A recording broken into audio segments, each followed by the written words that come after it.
Hello, I'd like to welcome you to today's webinar, Out in the Sun, How to Plan and Put on an Engaging, Informative, and Successful Field Day by Charlie White and Molly Hamilton. This is the third webinar in our Excellence in Organic Extension webinar series, organized by Dr. Julie Grossman, Alan Meyer, and Gigi Suksa-Nguyen of North Carolina State University. I'd like to welcome Charlie White and Molly Hamilton today as our presenters.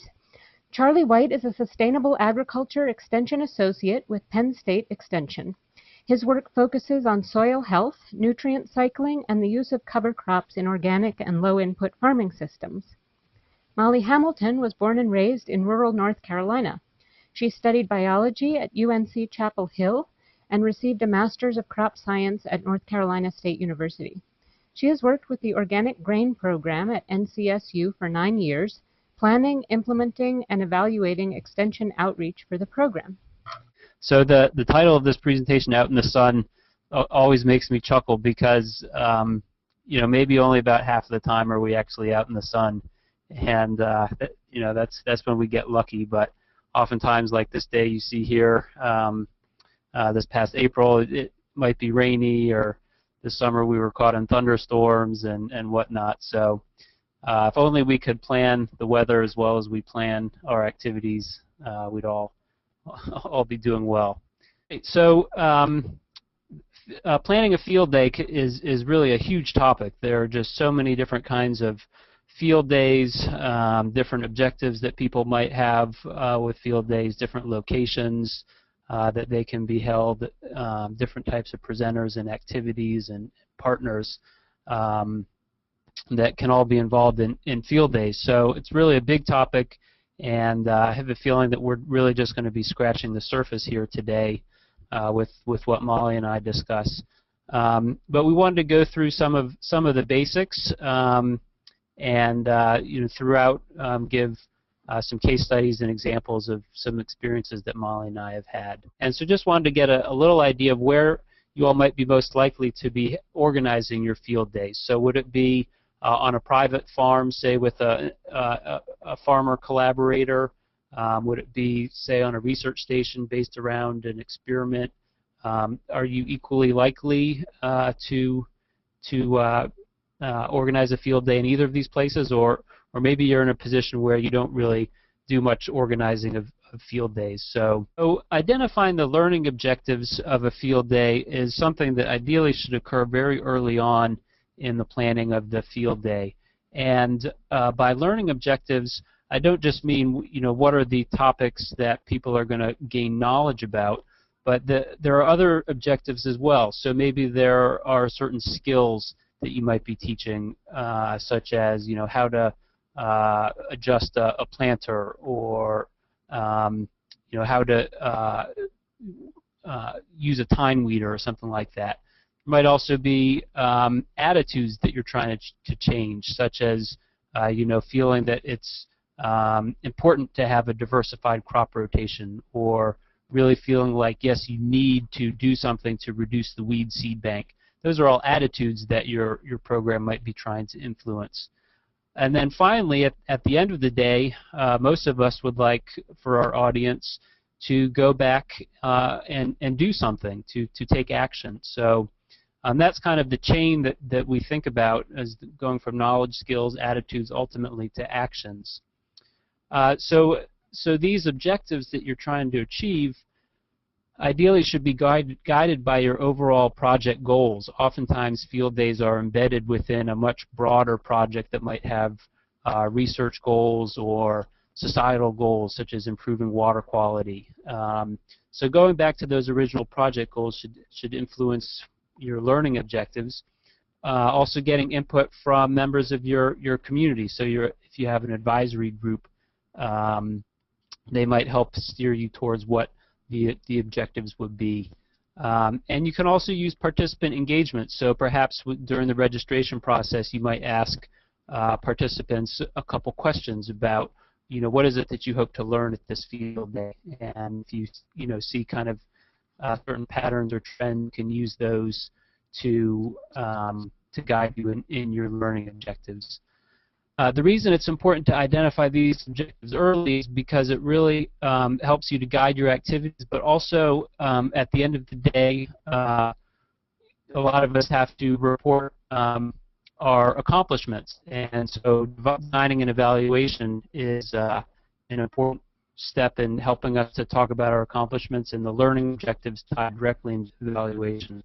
I think there's a webinar coming up in the series that will touch more on evaluation in more detail, so we're not going to cover that too much today.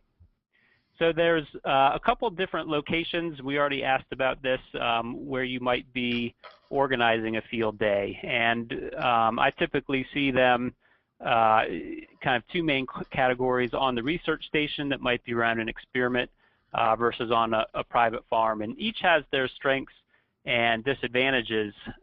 So if you're thinking about field days from an overall kind of large project scale, you may want to actually try and employ both types of field days over the duration of your project. The nice thing about research station field days is that you can have experiments with side-by-side treatments to compare, say doing the practice one way versus doing the practice another way. Here in the picture on the left, we've got an organic wheat variety trial with different heritage and value-added types of wheat. Typically on the research station, there's a lot of data that's collected, and so you have lots of results that you can share with your participants about how the different systems are performing. There's things like having an infrastructure there. So you've got bathrooms, you've got pavilions where you can get out of the weather, you've got tour wagons that you can use to pull people around with. Those are all some of the advantages of the research station. But one of the things that often occurs in research is that we don't always reflect the reality of farming systems. I was thinking the other day, here at universities we often say design experiments and we think, well, what would reviewers think of it, how we did it that way? Very rarely do scientists say, well, what would farmers think if we did it this way? So there can be some mismatches of research and reality. And that brings us to doing on-farm field days. And I think the scale and management that's typically employed and on display at an on-farm field day is more relevant to what commercial farmers are doing. Participants at an on-farm field day can see and learn from their farmer peers, and there's an incredible amount of value in that. I often feel like farmers are more comfortable interacting with each other when they're perhaps on a neighbor's farm in their community that they're familiar with. They're just much more at ease and more likely to talk to each other and exchange information. There's different types of presenters and facilitators that you can have at a field day. And again, as in with the locations, different presenters have different strengths and weaknesses, and it's a good strategy to kind of create a blend of different presenters. So you can have farmers as presenters. And here in the picture, we've got one of our farmer collaborators speaking at a field day, and he's pulled all of his tillage and weed management tools into the yard and doing a little gallery walk and talking about how he uses them. So farmers have the most intimate knowledge of their production tasks and really a whole farm perspective of how all the different parts work together.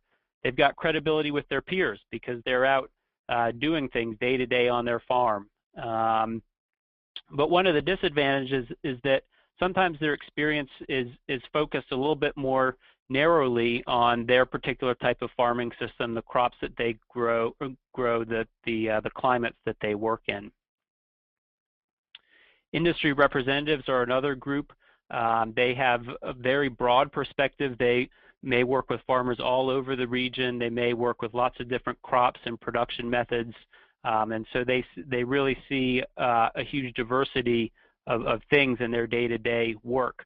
They tend to be very good communicators with farmers. They're out visiting farmers all the time and working on getting things placed on farms and figuring out what's best for each individual farmer. So I tend to see them as very good communicators. They also have a lot of expertise in the products and services that they sell. Here in this picture, this is a representative from King's Agri-Seeds, and they are incredibly knowledgeable in forage species and cover crop species, and there really isn't anyone better that we could have brought to discuss those things than a representative from one of the major seed companies in our region. One of the things to look out for, and I don't think this is a huge issue, but sometimes industry reps might have a potential to be biased towards their products. They're trained to be enthusiastic about what they have to offer, and generally that's a good thing, but sometimes it does require a little bit of tempering. Conservation partners are another type of presenter. Here in this picture we have someone from NRCS, and he's discussing a solar-powered watering system that he helped to design and provide cost share for this organic dairy farm. So they're very good at communicating policies, new policies that affect farmers. They can offer cost share programs, and they have an incredible amount of technical expertise in various conservation practices. So NRCS, a great example, they have grazing planners that are just top-notch in terms of designing a paddock system and a watering system, things like that. Lastly, you've got extension and researchers who can be presenters, and they have very in-depth knowledge of the scientific processes that are occurring in agricultural systems. They can help interpret the results in the context of the management and environment interactions. So understanding why a particular phenomenon might be apparent on a given farm in a given year, and kind of help explain some of the ecological things that are going on. They often have research results, and they can, tell significant differences in performance and what might just be due to random variability, and generally they can be the honest brokers of research information. But also I've seen that the credibility of researchers sometimes needs to be earned in the eyes of the farmers. A lot of us aren't out farming full time, and so we don't have the same whole farm perspective that a farmer might have. So that comes with time, earning that credibility within your stakeholder group. I'm Molly Hamilton. I work for North Carolina State University in an extension position, and I'm just going to go through a little about how learning happens at field days, partnering with other organizations, and marketing your field days. So this graphic right here is from the Sustainable Agriculture Through Sustainable Learning by Bell and McAllister with Northeast Sayre. This publication is a great resource to refer to when planning any extension event. It lists the 5 best practices for adult learning and shows that they're all interrelated. I'm going to, and Charlie is also talking, we're going to cover some of these 5 practices in a way, but I wanted especially to point out the first practice because I think it's especially important to consider when planning a field day, which is providing a safe environment for learning. Providing a safe environment for learning at a field day requires a lot of planning. You want people to be comfortable, so that they have positive emotions, and so that learning can take place. It's been shown that learning happens best when experiences and emotions are positive: joy, happiness, surprise. So start by making sure everyone who participates is safe and comfortable, and this sets them up for learning. And when starting with the basics: food and water, shelter, bathrooms, having water and drinks available, especially in the summertime, and I'm in the southeast, so this is really important for us. But that's really, having that is almost, it's just a safety measure as well. Having snacks, I think, is a good idea, and meals may be appropriate if the field day time spans a meal time. And bathrooms should be easily accessible. We'll rent porta-johns sometimes when we're out in a field where a restroom is not easily accessible. Being prepared for the weather is important. We try to set up in the summertime beside a field where there's a tree line and we have shade, like the picture in the lower picture in on the left. If we don't have shade, if we're out in the middle of a field, we set up pop-up tents so that if there's not enough natural shade, people can get out of the sun. I've up until this year all of my field days have been have been out in the sun, and it gets really hot in the southeast. And this year we've had so much rain, we did have some we needed to get out of the rain. But being prepared for rain and storms is another important part of it. Having an alternative location or shelter can be really important. And helping people get to the event and find parking and the registration table easily, it really helps people feel comfortable being at the field day. Having good directional signs or having people direct parking and traffic can help with that. It helps to have comfortable transportation for participants to the fields or between farms. We use the people mover you see in the lower picture, as well as buses. We've rented buses. Even a distance between fields that seems walkable, having a large group get there means that group ends up trailing out, and it takes a long time to get a group back together, which uses up learning time and can be difficult, especially if there's anyone with a handicap participating. A field microphone, or 2 or 3 even, is very important. Audience needs to be able to hear the speaker, or they're going to be disappointed or irritated. And that's really important in these outdoor locations where it can be hard. You don't want your speaker shouting the whole time. Extra field mics I find are important to have because one seems to always run out of batteries or break before the event is over. Being prepared with materials and registration and handouts at the beginning puts people at ease when they arrive. Disorganized, flustered leaders do not inspire confidence. And I also find name tags help people feel more comfortable talking to each other and interacting, so I like to use them. And finally, remember that your best laid plans can sometimes go awry. You can see in the upper picture, it was a bus group I was in charge of. The bus got stuck on a farmer's sandy road. The farmer had to come out with his tractor and pull us out. And everyone had a good laugh over it. So when things don't go right, have a backup plan and a sense of humor.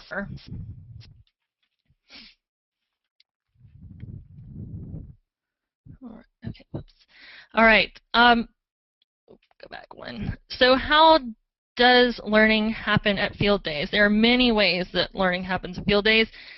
And in general, you have speakers who talk about a subject. You can have audience participation or learning or involvement. And then you have co-learning, or learning from each other, the audience learning from each other. And sometimes this is called tell, show, involve, and extension education. And each of these is important and reaches different participants. And a field day is a unique opportunity to get in the field and practice all 3 of these learning techniques.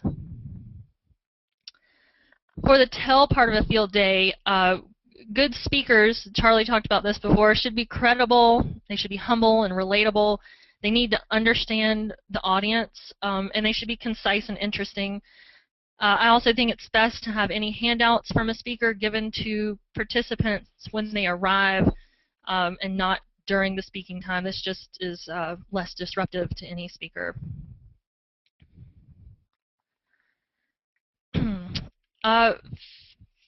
Like I said before, field days are a unique opportunity for an audience to have hands-on engagement in the field. First of all, showing off field trials is what we think of as a major part of a field day. Field trials take extra planning, especially if you're going to show them off to the public. The logistics and the materials for a trial are often planned months in advance. How are people going to get to the field? What are they going to see? And generally, the trial has to be planted. It has to have time to grow and fail if it's going to fail, and then you need a plan B. So field trials are a great opportunity for hands-on engagement, which is shown to increase. Unmuted. the hands-on learning activities and experiences that you plan for field days should take into account what participants know and understand and feel, which is their mental model, and it should develop that model so that change can take place. The learning experiences can be done as a large group, but sometimes and more effectively can be, large group can be broken down into smaller groups. I'll talk a little here about how to make hands-on learning experiences happen at field days, how to show and involve. And again, planning is important to whatever activity you're wanting to do. Everyone likes to see an equipment demonstration, and researchers like to show off variety trials or other crop trials, and that's the show part of a field day. And those demonstrations are easy and they're fun, and they have value, but they are passive activities where the audience is just looking, which can limit the experiences and the learning. So I have a short list here of some ways to incorporate audience involvement or hands-on learning experiences for deeper learning. Stimulating situations gives an audience decision-making power, where they can use the new information from the field day to make decisions. Worksheets are a more formal problem-solving material where audiences may be using calculations. I helped at a workshop where we did a cover crop biomass sampling, and the participants broke into small groups, cut the above ground biomass, weighed it, did calculations to determine nitrogen availability, or what would be available later, and this tied into problem solving because we asked the audience if this was enough nitrogen for their next crop, or what would they do with this information. And it got the audience thinking and provided them with new information and how to, and it was done with the hands-on involvement.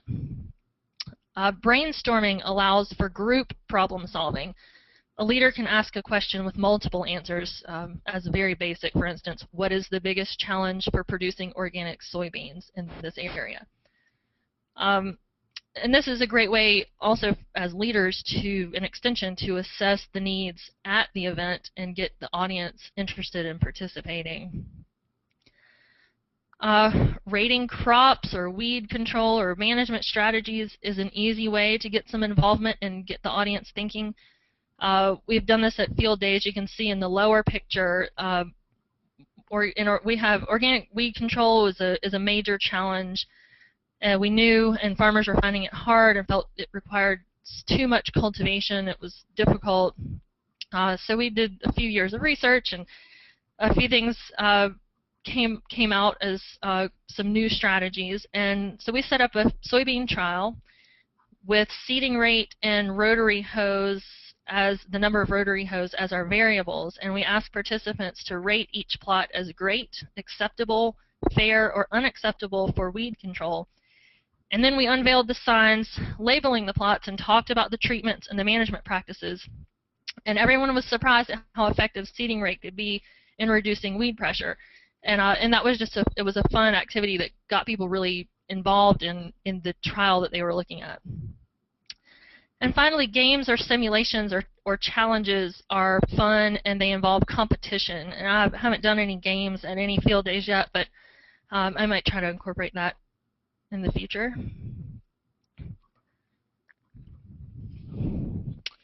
So I'm going to continue with the involved theme and talk about co-learning, which is another way of learning where the audience is involved. It allows the audience to discuss experiences with each other and learn from each other and take the learning into their own hands. Leaders or speakers at field days can facilitate discussions with questions. This kind of discussion can be really difficult in in-field situations where there might be a large group, but planning can help, and targeting audience members who you know are comfortable can work.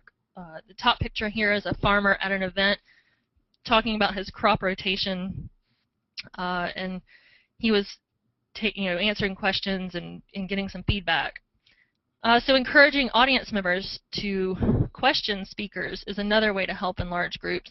And then, of course, breaking large groups down into smaller groups for discussion of a topic can work well.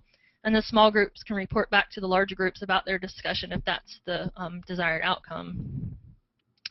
Peer-to-peer interactions are very important, and a field day provides a great opportunity to make that happen. Name tags, I think, again, help make that happen as well. But time for socialization is almost built into field days. There's downtime before a program starts, during transition maybe from one field or a location to another, and at the end, and definitely at meal times if you ever have a meal with your field day. But I think it's important to allow some socialization time. It's a great time for participants to learn from each other in an informal way. And also, those times are a good opportunity as extension leaders to talk with participants and uncover needs in an informal way.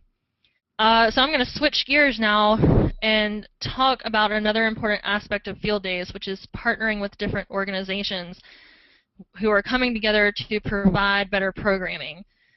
There are many opportunities to involve other organizations, and I've listed a few here, but the possibilities are pretty great.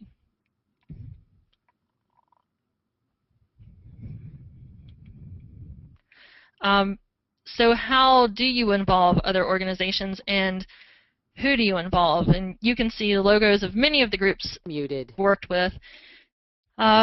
We have an advisory committee that meets each year to talk about our field events and basically come up with the when, where, what, and how of the event. And our advisory panel has farmers, extension personnel, university personnel, agricultural nonprofits, industry.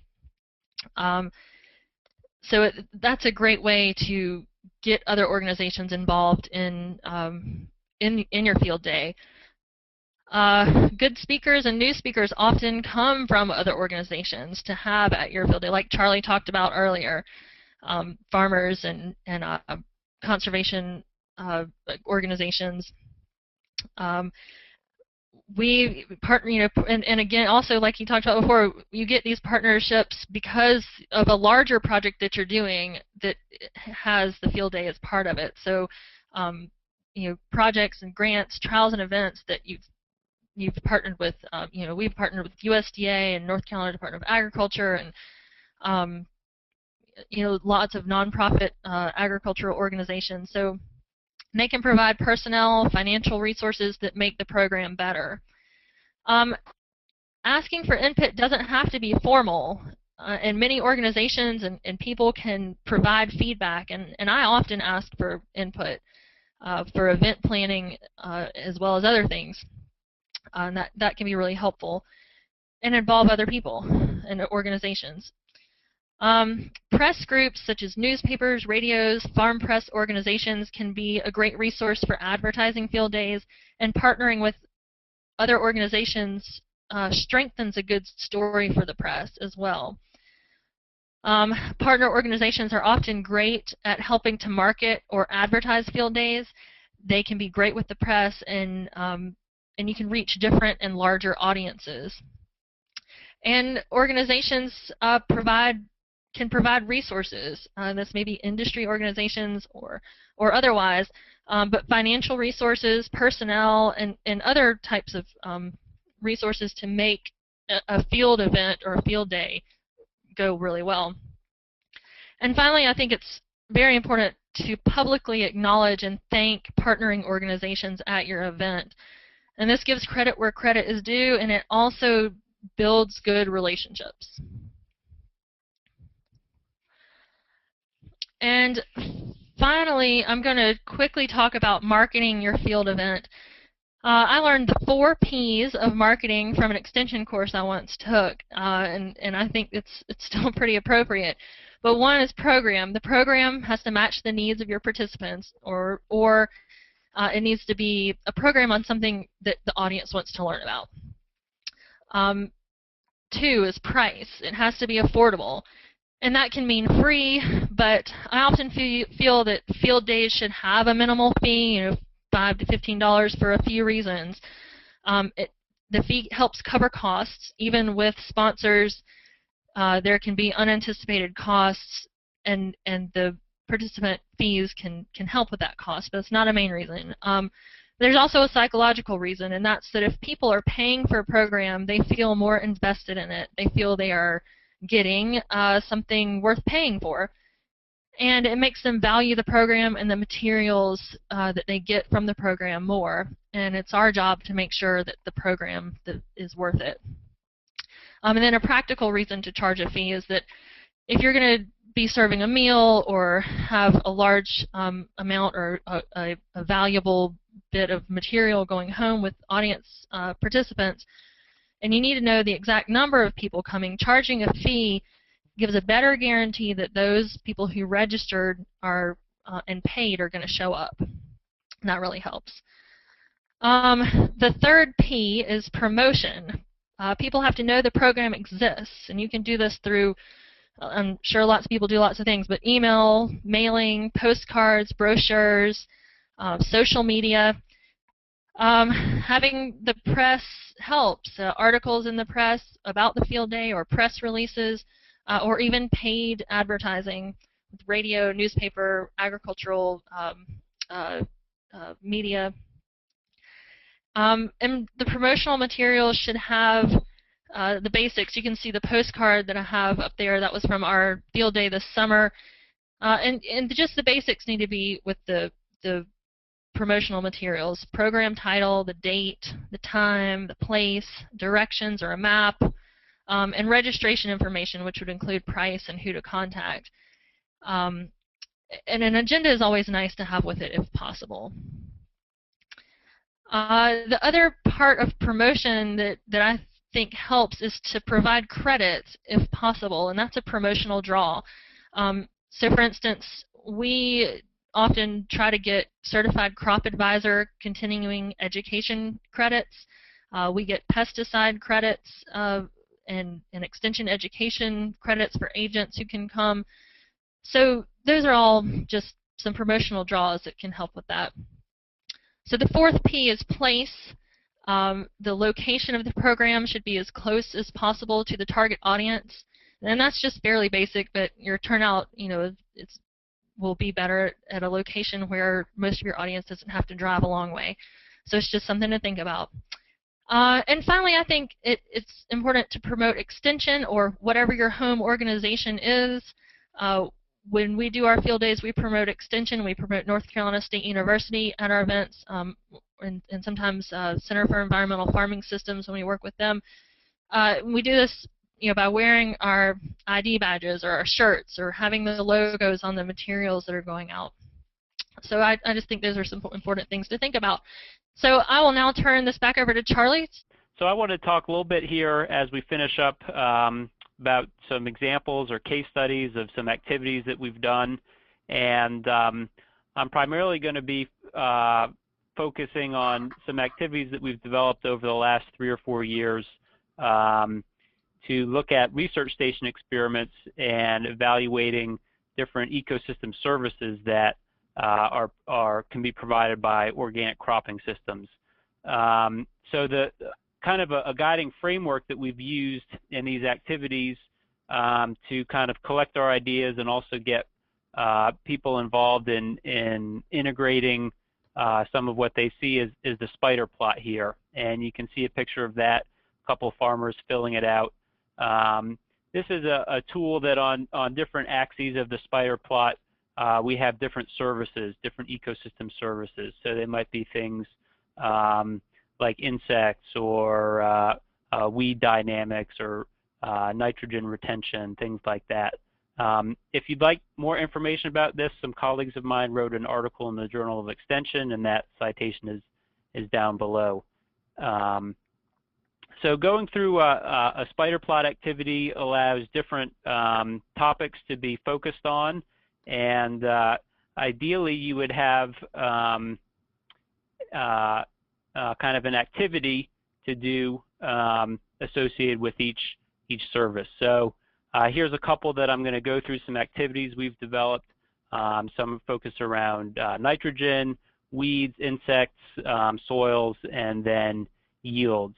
So I think a lot of organic farmers are interested and accustomed to the idea that their cropping systems are providing services both on the farm but also for society, and this is kind of a good way to organize that thinking and compare systems. So looking at nitrogen retention and supply, I'm a soil scientist, so this is one that gets me very excited. We've looked at kind of the balance of nitrogen retention versus nitrogen supply.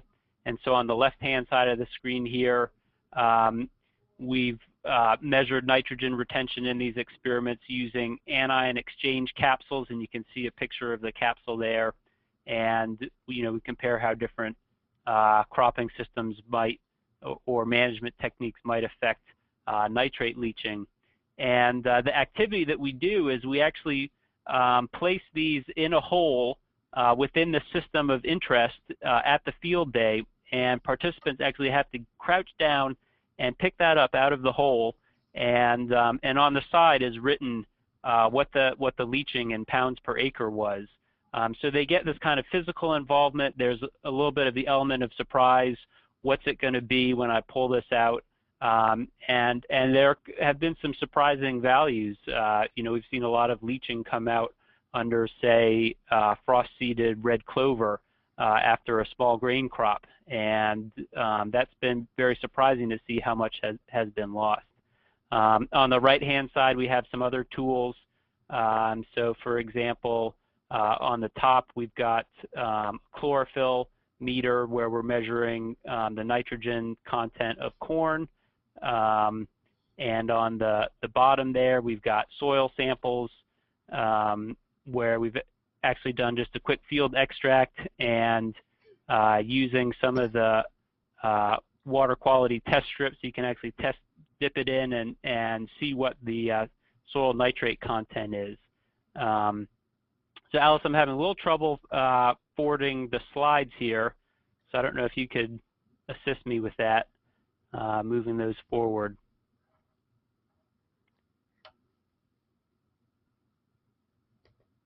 Okay, do you see the next one? Okay, do you see the next one? Not yet. Oh, there we go. Okay. Yep, here it is. Okay. So weeds is another topic that's of great interest to organic farmers. Of course, managing to keep the weeds back, and so that's something that members of our group have focused on. One that has drawn a lot of interest is this tillage timing activity, and on the left-hand side of the screen there, you see those different plots where we've tilled at different times, and that expresses different different members of the weed seed bank community, depending on the time that you till, based on temperature and moisture and daylight and things like that.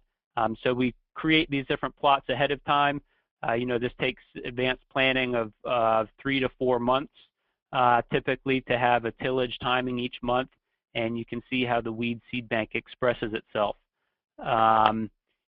We've done weed ID and abundance counts where you get down and have farmers IDing and counting the weeds in these different, say tillage timing treatments. We do a lot of work with cover crops, and so on the bottom left, you see one of our collaborators, Megan Chepansky, showing a research tool that evaluates how much canopy cover you have to compete with weeds. And so we get farmers to take this light bar out into different cover crop treatments and actually record the data and see how the different cover crops do at intercepting, competing with weeds. So let's see here. Alice, maybe you can forward on to the next slide here. Yeah, there you go. Okay, so insects, of course, are another issue that we spend a lot of time researching and communicating with farmers about. And of course, there's the bad insects, the pests, but far outweighed or far outnumbered are the good guys, the beneficial insects and the pollinators. And there's a lot of things that organic cropping systems do to enhance these beneficials and pollinators. So we've put out pitfall traps and actually had farmers pick out the insects from the pitfall trap and count them and ID them and learn what the different insect community groups do. You can put sticky traps out to look at the different types of organisms that are flying around in the air. You can do sweep netting. I heard one of the participants write in that they do sweep netting activities.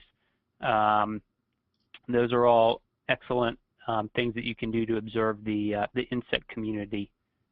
Alice, next slide. Okay. Okay, so soils, my favorite topic. This is one that an activity that we do here to look at soil health and soil aggregate stability. And so we've taken soils from various cropping systems, and we dry them and crumble them, and then ask the question, what happens when you get a rainstorm that drops a lot of rain in a short intensity time period, and what happens to your soils? Do they hold up with good structure or poor structure? And we actually go ahead and we actually soak these soils. And so, Alice, if you want to click forward one, we actually soak the soils in water and then click again. Okay. And what happens to that soil? And this is on the top here. You see how 3 of the systems of interest, actually the soil just disintegrated. And so you can replicate this with little aggregate stability sieves, and down on the bottom you see a farmer dipping soils in, and we've had farmers bring in their own soil, or if we're at a research station we could do different treatments of interest, and seeing that soil disintegrate in front of their eyes or hold up remarkably well has been really enlightening. One more, Alice? And then one thing we've done in association with this is we've kind of washed out all the soil and collected this particulate organic matter, and we can see the vials, and we can get a little measuring stick and measure how many inches of particulate matter is in each vial, and then we tie that back to concepts of soil health and microbes aggregating soil and plant roots aggregating soil. So I love the way that those activities kind of pull things out of the soil that aren't readily obvious, but we make them apparent through these activities, and the farmers are doing all the work and making the observations. So of course we get to the end here. What many people get paid for are their cash crop yields, and farmers are always interested in this. And one activity that we've seen engage people to an incredible extent is doing a yield estimate. So we actually it's called a kernel count yield estimate, and this works particularly well if you're in the middle of the year and you haven't gotten a whole lot of data yet about what the crop yields are, but people want to know, well, how is that corn going to yield? You can do this, and so you count the number of ears in a certain length of row, and then you count the number of rows of kernels and the number of kernels in a row and whatnot. And there's a formula that you extrapolate out, and we often do that formula ahead of time so we have the numbers, but we pass around the ears, and people just love to look at an ear of corn and then try and imagine what does that equate to in say bushels per acre, and you can look at different treatments, and that's been a way that has just gotten people's minds working, anticipation of what's this number going to be, and then they get the number and there's a surprise potentially of which systems are yielding better than others, and that surprise just stimulates their ability to incorporate that knowledge and be attentive for learning new things. So finally at the end, we've gone through a number of these activities, and participants have been collecting data on a worksheet or something like that. And the fun part is then having a discussion at the end and engaging the farmers. The spider plot has to be turned into a relative scale. Of course, you can't always equate bushels per acre to parts per million to numbers of arthropods in a pitfall trap. Everything has to be relativized. So it's an opportunity to discuss with the farmers. So here's 4 systems that we looked at, and they have different numbers of arthropods in the pitfall trap, or the yields were different. How would you rate them? And those discussions have actually been the most informative and illuminating parts of the activity, is getting that discussion, that dialogue going.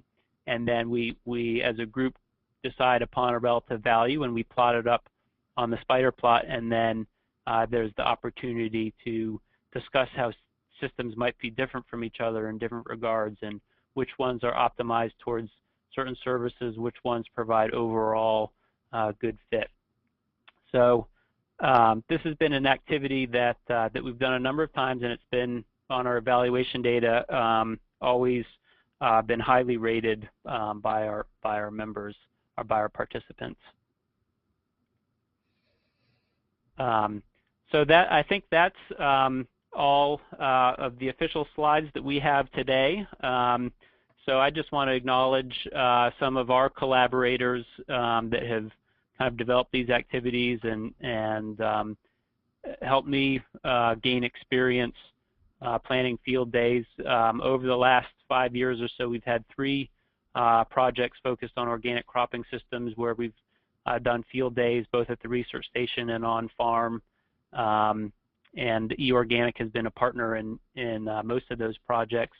And then the Pennsylvania Association for Sustainable Agriculture has been a co-host of a number of field days that we've put together. And actually a lot of the photos I was able to gather from Picasa albums that they have put up on their website that their field day coordinator made available. So that was a great resource that they had to offer. And we have a website for our organic cropping system projects that I'd invite everyone to look at as well. Let's get on to the questions. So we had one question from Molly during her part of the talk, which was how important you think the design of your flyers are that advertise the events. Is it important to have good images and color, or are those 4 Ps you mentioned the most important thing? I think the 4 Ps are really important. I don't think that the flyer needs a ton of design for it, but it does need to be very clear. The message needs to be very clear. So those things that I've mentioned, the title, date, place, time, directions, that needs to be very obvious and clear, and an agenda does help with that. Usually when I do brochures, that was a little postcard, and it was clear and concise. There wasn't much to it except for the map and the logos for NC State and our College of Ag and Life Science. But when I do brochures, I will put in maybe a few pictures that are apropos to the topic, corn plant, if we're doing a no-till corn, just something like that. But and then again, you got to consider the cost of printing. Any color images are going to cost a lot more than something that's just one color or black and white. So that's what I consider when I do that. Yep.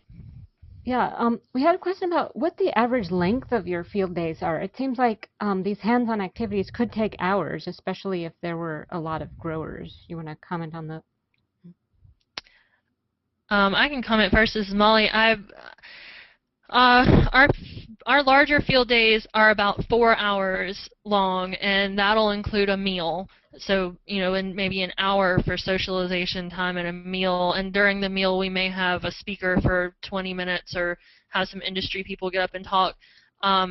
So 4 hours, but for our smaller programs, we're out in the field maybe doing not a large topic, but maybe a more specialized topic. That may be an hour and a half to 2 hours. Which I'll let Charlie speak to it too. Yeah, so like Molly said, ours tend to vary. Sometimes we have something just in the morning. A lot of our on-farm field days tend to be, just morning, say 10 through maybe, if we have lunch, 10 through 1, or oftentimes just 10 to noon is enough to do a quick field walk and have some discussion and sharing, amongst the farmers. Typically, when we've partnered with PASA, they pretty much all their on-farm field days are 10 a.m. to 4 p.m., and that includes time for intro. They do a great job at giving everyone an opportunity to, at the very beginning, say who they are, what they do, what they want to learn, why they came to the field day. So that might take, half an hour, 45 minutes at the very beginning, but I think, like Molly discussed, that helps to make people feel comfortable. It, breaks down some of that initial shyness that someone might have if they're in a new group, and it's well worth it. So 10 to 4 is about as long as I think anyone would ever want to go. Sometimes we go 10 to 3. It all depends on the situation, I think. Okay, thank you. This is a question for Molly, I think. There's a person who wanted to know what background resource you used, or where you can find information on emotional states for optimal adult learning. Is there a particular resource you'd recommend? The link that I had on my first slide with the graphic with the 5 the 5 best practices for adult learning, that is a publication. I think it's called Sustainable Agriculture Through Sustainable Learning, and that publication there's a link on that slide. So if you go to the handouts on eExtension and go to the handout, the link to that document is there. It's from Northeast SARE, and I believe it's from the University of New Hampshire, the New Hampshire's website. Okay, thank you. Here's a question about whether the spider plot mechanism is available on your website. I know you said that you published it in the Journal of Extension, which is freely available on the web. But Charlie, do you have any other place where that's available? Yeah, I believe it is available. It may be kind of embedded in one of our project newsletters, which unfortunately aren't always easily searchable. But I could look for a description of that on our website, and maybe I can provide that to Alice, and if there's opportunity for follow-up with participants on the webinar today, that could go out. What we can do is if you send that to me after the webinar, I can upload that resource to the same link at the top there, which is the former registration page for this webinar, and we can put some additional resources there if there's other ones that people need. But yeah, that's where you can also find a PDF handout of these slides, which will mention the resources discussed. And also the Journal of Extension has the article, and you could probably Google spider plots and Charlie White, and you might be able to find it. Okay, here's a great question. What do you do with a participant who continues to talk while the instructors are talking? Yeah, I've had that situation, and it's not necessarily, well, I guess the question was talking while the presenters are talking. But I've also had situations where there are participants that just go on at length with their own questions, which turn into rants. And that actually happened once, and we got negative feedback on our evaluations from other participants saying, I wish you would have cut that person off, and because it really interfered with progressing through what we wanted to see and learn about today. One thing that we do at the beginning when we're introducing the field day and doing introductions, we make some kind of overview remarks, and those include things like we're going to be taking pictures today, and those may end up in our newsletters and on our website. So if you're uncomfortable with that, please just let us know, pull us aside, and let us know, and we'll make sure you're not included in any pictures. But we also say, please, if you need to have a conversation with someone about something that you've seen or that we're discussing, feel free to have that conversation, but just step off aside from the group a little bit away and try and keep your volume down, because those kinds of side conversations are valuable, and sometimes people need to have those or get a lot out of those, and so we want to encourage that, but we want to make sure it doesn't impede the flow of the event. And so by offering that warning at the beginning of the day, it makes it me feel much more comfortable when someone is doing that to kind of go up and just kind of pat them on the shoulder and say, you know, could you take that conversation, you know, a couple feet over there, and so that we can hear what's going on. So that's kind of how I handle it. Molly, do you have any thoughts? No, that sounds about right. I mean, I think one of the things that we deal with now in these field days is not just the side conversations, but also the cell phone conversations. People constantly get calls during the field days, but I haven't had any trouble with people taking their conversations to the back of the audience and staying away so that people can hear what's going on. Field microphones work for that too, and keeping a speaker loud enough so that everybody can hear them. Okay, I just sent a link in the question box to everyone with the link to the SARE resource that thank you. Molly referred to. Thank you to one of our participants for sending that. Okay, here we go. Let's go back here. What is the best type of follow-up to these events? Do you post an event summary somewhere or a synopsis on your website for others to use or refer to?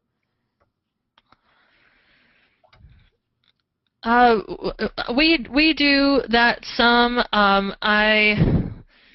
The last field day that we had, we actually had a videographer tape some of it or most of it, and I put that up on our website, and that's on YouTube, and it's awfully long. But people who wanted to see we broke it into sections so that people who wanted to go back and hear more or see it and who didn't get to participate can see that. I would recommend a shorter, more edited version if anybody does that. But we also send out a quarterly e-newsletters where I'll often summarize a field day or events, and then I have links to handouts from the event on our website, so people can link to those and get copies that way. Okay. Do you have any tips on timing, either the season or the day of the week or the time of day, given farmers' busy schedules during the best time of year for field days? I know you mentioned the time of day, but what about season or day of the week? I'll let Charlie speak to this too, but just about any day of the week can work. I generally try to shy away from Mondays because that's the day when anybody has workers on their farm that kind of get them started. That also is another reason I kind of shy away from early mornings. People who have workers need to get them going for the day as well as the week. Evenings and afternoons I feel are good. You think about the weather in the southeast, you get I don't know, maybe it's lots of places you get thunderstorms in summer afternoons. So late summer afternoons I somewhat try to avoid. And seasonally, to get a field day, you want to time it so that you have something you want to see in the field, farmers would want to see, or participants want to see, but you also don't want it to be during the time where it's corn harvest time or wheat harvesting time or soybean planting time. So it often ends up being, for us in the southeast, the hottest days of the middle of July, early August, which is the kind of perfect timing. Charlie? I think typically we'll go for a Tuesday, Wednesday, or Thursday if we're going to do it during the week. But there are often situations where we've had, for example, we did this earlier this fall, working with a county educator doing an on-farm field day, and he said so many of the farmers in this community that we want to attract are part-time farmers, and they're not going to be able to make the field day in the middle of the week. And we've heard from a lot of people, hey, can you make it on a weekend? Can you make it on a weekend? So we did it on Saturday, and we got the best turnout that we've ever had for an event. So I think weekend maybe are an overlooked opportunity. A lot of us who are organizing these are professionals, and we want to go home and spend time with family on the weekend, and that's understandable. But maybe weekends are something that I think I'm going to be considering more in the future. Time of year, it all varies. I feel like I do field days 9 months out of the year. April through November, we're doing a couple field days a month somewhere in the state, and so attendance definitely ebbs and flows depending on the season. But sometimes it's cover crops, you want to see it when the cover crops are there. If the topic is weed management in your cash crops, you want to do it during the time when that's kind of relevant. Fortunately, that's also when a lot of farmers are pressed to get their cultivation done, and so they're not showing up. So I don't know, that's challenging. It's a challenging one to figure out exactly when the best time will be. Okay. We got a comment regarding the question about what people do when they follow up to the events, and this person said that they post YouTube movies, and in sections works best, so not a really long video, but maybe some video clips, and then they also post a link to the handouts. Okay, so moving on to another question. Do you conduct an end-of-event evaluation? And if so, what's been your experience and advice on the response rate? Yes, we always conduct an end-of-event evaluation, and we plan it into the time of our agenda. So we usually reserve 15 minutes at the very end, and that 15 minutes is dedicated to the evaluation, and we get very high, 90% and above return rate of those evaluations. We stick it in people's hands, and we kind of say, you're going to do this now. And we don't say, oh, it's in your folder, can you give it back to us before you leave? We actually place it in their hands. We give them pencils if they need it, and we say the next 10 minutes is for you to fill these out, and that's kind of how we've gotten a good response rate. We try not to make them too long so that it is pretty quick, 3 to 5 minutes maximum it would take to fill one of these out. Molly, do you have a perspective? No, I think that's exactly right. I usually don't build in the time, but that's a good idea. But I do go around and put them in people's hands with pens and ask them to fill it out and turn it in now at the end of the workshop. And only a one-page evaluation form. Usually, the first half the questions are rating rating the workshop or certain aspects of the workshop, and then the last half of the questions are did you learn anything new? Open-ended questions so people can write in and answer, and we get fairly good response, and I think that it's something I want to work on more, but I think we get fairly good response. Okay. So one person just wanted to comment that the appropriate season for field day depends on what the field day is for. For example, corn kernel counting can't happen in June, for example, in the area where the participant is. Okay, so what do you think is the best group size for an effective field day?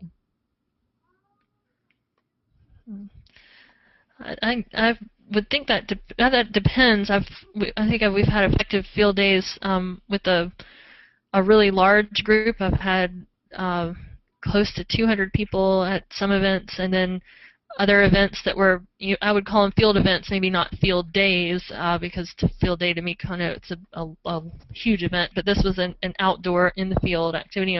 We had 8 people, and that was very effective. So. Yeah, I don't know. I think it really can go either way. It can be effective, both large and small.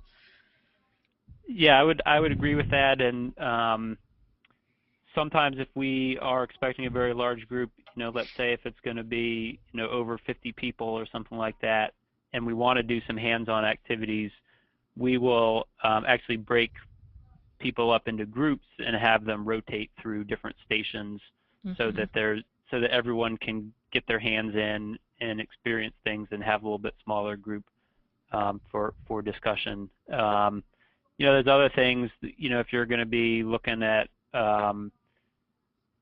someone cultivating weeds or doing something like that. You can do that in a really big group, and you may structure the field day so that part of it, all 50 to 100 people are together looking at some big things, but then you have them other times break out into smaller groups and rotate through.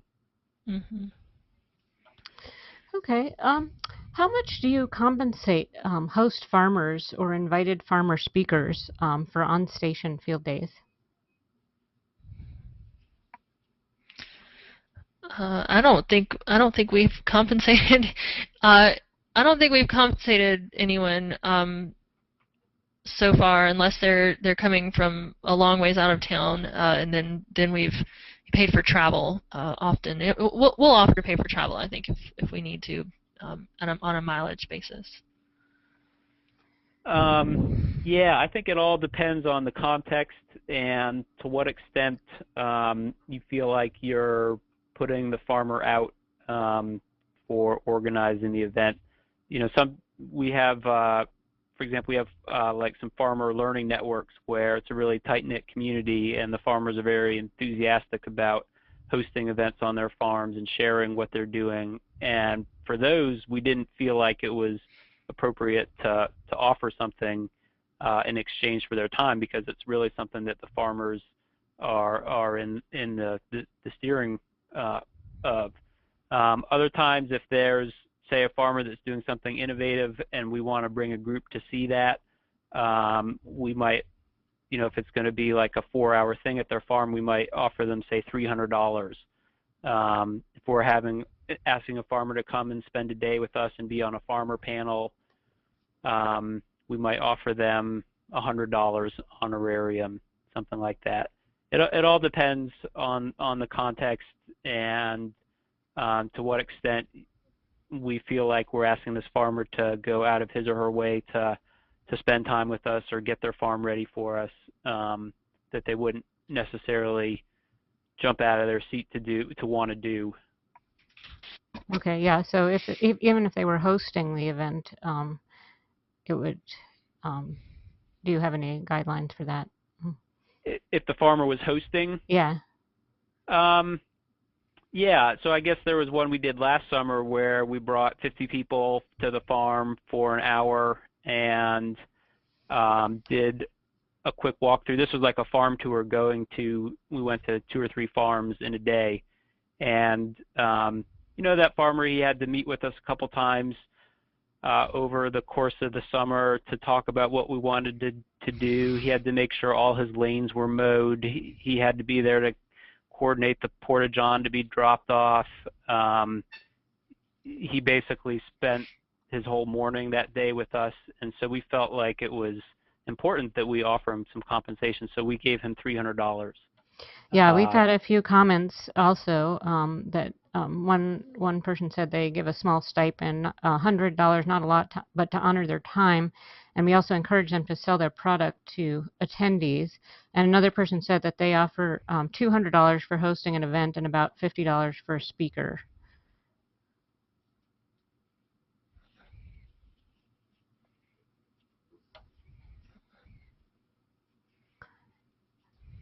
Okay. All right. Another comment was that, I guess it was about the follow-up, that they give attendees a flash drive with materials from the field day after they've given you the evaluation. Okay, we have one more question about whether or not you use social media to promote your events and how effective that is with the field day audience.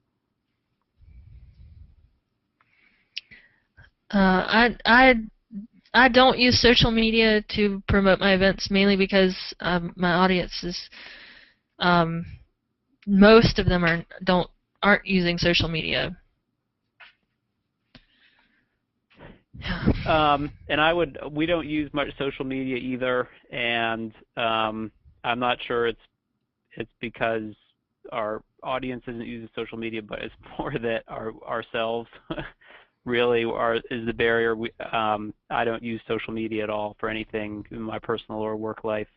But I have seen a lot of extension educators doing quite a bit with it, and I think that's to their credit, and they can very quickly reach tens of thousands of people through their social media network. So I think it depends, like Molly said, it depends on the audience and you know, whether your audience is going to be receptive to that.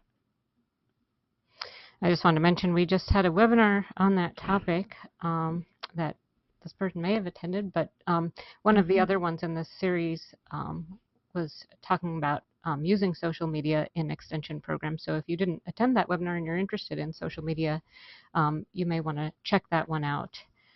Here's a question about how formal your events are, or how casual, and what balance works best. Boy, I guess not sure what exactly how to construe formality. I guess I immediately think, what's the dress code? But most people show up in jeans and boots and, you know, their work clothes. You know, presenters might, you know, have a shirt with a collar on, but still, you know, their work boots and whatnot. I guess formality, we, you know, typically if we're going to be there for 10 a.m. to 4 p.m., we have a pretty well hashed out agenda, and we try and keep on time and whatnot. So it's fairly formal in that way. Other events, if it's just going to be, say, a farm walk or something like that, there may be no agenda, and people just show up. And when we go around and do the introductions, we ask, what do people want to see today? And the host farm might have 2 or 3 things that they want to show, but the participants just kind of steer the discussion and the visit based on their interests. We do that as well, so a range. Okay.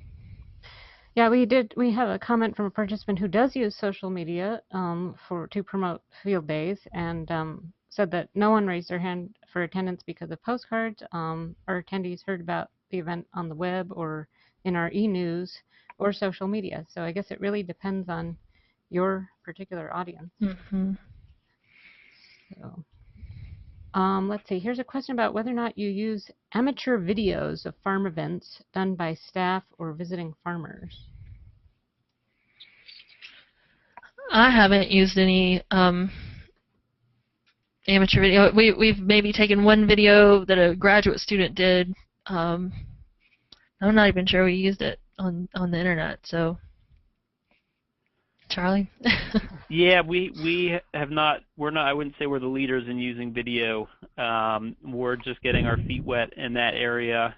We have had a lot of conversations to the tune of, well, it doesn't take much to get a YouTube video online, and people can learn a lot from that. But I guess we haven't really had the time or motivation to go there yet. Though we do seem to constantly be talking about it. Okay, here's a question about whether you could suggest some partners that would help with the field day of farmers. Sure. So there's lots of different farm organizations around. So we partner often with the Pennsylvania Association for Sustainable Agriculture. I think there's something similar in North Carolina. Yep, like there is. Carolina Farm Stewardship Association. Yep. So they're good partners. We also sometimes partner with our organic certification agency, Pennsylvania Certified Organic, to do events. Conservation districts, NRCS often have field days that you can partner with. Molly, do you have any thoughts? The state agriculture, like ours is North Carolina Department of Agriculture, and there's regional agronomists, extension. You're talking about just different partners to partner with, and yeah, those are some, and commodity groups sometimes too. They're really helpful. Okay, community colleges, someone else suggested. Community colleges, yeah, yes. Okay, great. Well, it looks like we've taken the questions, so we have a couple of minutes. So if anybody else has a quick last-minute question, feel free to type it in. Okay. Okay, here's one comment. It says they have a little experience with video, trying to capture the field day via video doesn't necessarily work that well, though, mostly because the audio is usually poor and lots of editing time is needed to publish something decent. So yeah. All right, thank you for that. And so I'd like to thank everyone for your questions and mention once again that you can find this recording and our many other recorded presentations on organic farming topics at the link on your screen. Thank you very much, Charlie and Molly and our partners at North Carolina State University who have organized the Excellence in Organic Extension webinar series. We have one more webinar in the series coming up on evaluating extension programs, so feel free to register for that. So thanks again, Charlie and Molly, and thank you all for joining us.